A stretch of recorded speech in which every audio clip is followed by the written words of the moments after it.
Tafadhali, kama ndo mara yako ya kwanza, bonyeza neno subscribe chini ya video hii, lakini pia bonyeza alama ya kengele na utakuwa umejihakikishia kupata kila habari ambazo zina trendi ndani na nje ya nchi ya Tanzania.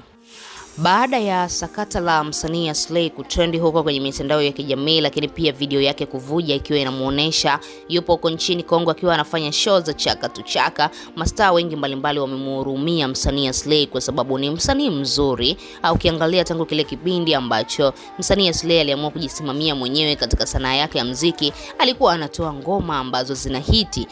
Aslay alikuwa ni msanii ambaye anasifiwa sana kipindi kile, ikiwa inamuonesha wazi kwamba anafanya kazi yake vizuri. Lakini sasa hivi Aslay muziki wake umeshuka, na hata ukiniuliza ni lini msanii Aslay alitoa ngoma mpya, sikumbuki na wala sijui ni lini msanii Aslay aliweza kutoa ngoma mpya. Yani ni muda mrefu Aslay aliamua kukaa kimya na akapotezea sanaa ya muziki moja kwa moja, na sasa hivi ni kama vile anatumia nguvu kubwa sana kuweza kujiinua, lakini hana msaada wowote. Na siku ya leo msanii Alikiba amehuzunika sana baada ya kuiona ile video. Amejisikia vibaya yeye kama msanii, anaelewa kitu gani ambacho msanii Aslay anakipitia. Alikiba amezungumza na kudai kwamba wasanii wengi tu wanapitia katika hiyo hali, akiwa amewataja baadhi ya wasanii ambao anawafahamu na wengine hawafahamu. Anakuambia kuna muda msanii anapitia kipindi kigumu mpaka anashindwa kuelewa ni kwa nini napitia hichi kipindi. Na Alikiba anakuambia mbaya zaidi,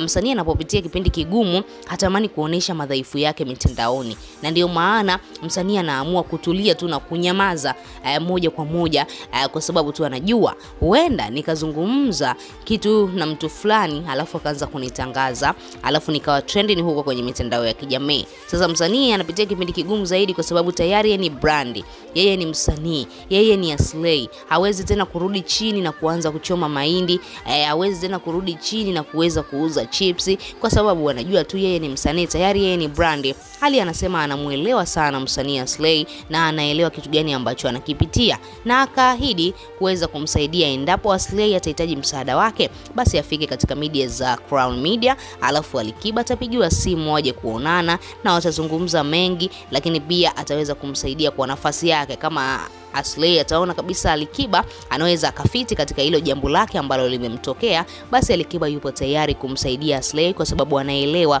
ni kitu gani ambacho anakipitia. Na Ali anakuambia alishawahi hata yeye kupitia hicho kipindi cha nyuma kabisa. Alikiba ni msanii mkongwe, ni msanii wa zamani, anaelewa situation ambayo Aslay anapitia, na ukimwangalia Aslay bado ni msanii ambaye ana nafasi kubwa sana katika sanaa ya muziki, bado ana umri mdogo, hivyo basi hatakiwi kukata tamaa. Na Alikiba amemtia moyo na amemwambia kama ataweza basi aweze kushirikiana naye matatizo yake, ili mradi wajue wapi ambapo wanaweza wakarekebisha. Tuachie maoni yako, lakini pia usisahau kubonyeza neno subscribe.